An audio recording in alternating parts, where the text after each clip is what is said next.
Ralf Rangnick gets tough on Paul Pogba's recovery. Just 1 week in the job and Ralf Rangnick certainly isn't pulling any punches as Manchester United's new interim manager. Confronted with the thorny issue of Paul Pogba's contract impasse on Friday, Rangnick insisted that he wouldn't try to convince an unhappy player to stay.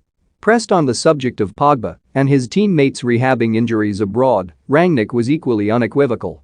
From now on they will remain in Manchester and use the club's medical facilities instead. Pogba's 3-week sojourn in Dubai for treatment on a thigh injury is by no means the first time the Frenchman has jetted off to the sunshine to recuperate. Florida is another popular retreat. When he spent 3 months out of action with an ankle problem 2 years ago, Pogba traveled to Dubai and then popped up in Miami, where he posted a video of himself playing basketball with NBA star Jimmy Butler, followed by another of him dancing at his brother Florentin's wedding in France. It raised questions over United's treatment of Pogba and policy of letting other players like Luke Shaw and Nemanja Matic recuperate in Dubai when the club has its own state-of-the-art medical department at Carrington.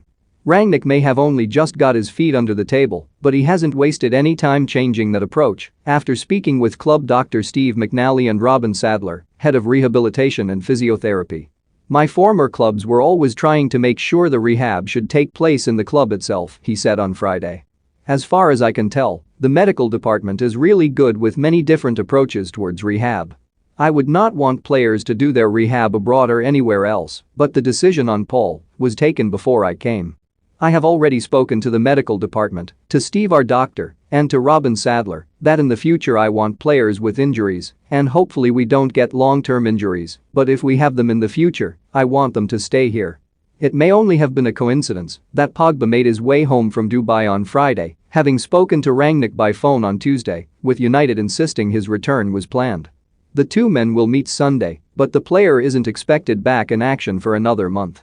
Rangnick added, "We had a phone call for about 10 to 15 minutes. He told me that he is getting better, but obviously still not fully fit. We will get to know each other in person on Sunday. It will take another couple of weeks until he is fit for training again, and then he has been out for quite some time, so it will take another couple of weeks to get him to be match fit." The topic of Pogba's future at United has cast a shadow over Ole Gunnar Solskjaer and Jose Mourinho before him, but Rangnick was forthright over the prospect of United's record £89 million signing leaving for nothing when his contract runs out in the summer. "If a player does not want to play for a club like Manchester United medium or long term, I don't think it makes sense to convince him to change his mind," he said. "This is such a massive club with such fantastic support from the supporters, I don't think anyone in the club should try to convince a player to stay." The same is likely to apply to Pogba's compatriot Anthony Martial after his agent claimed Friday that he wants to leave in January, with Donny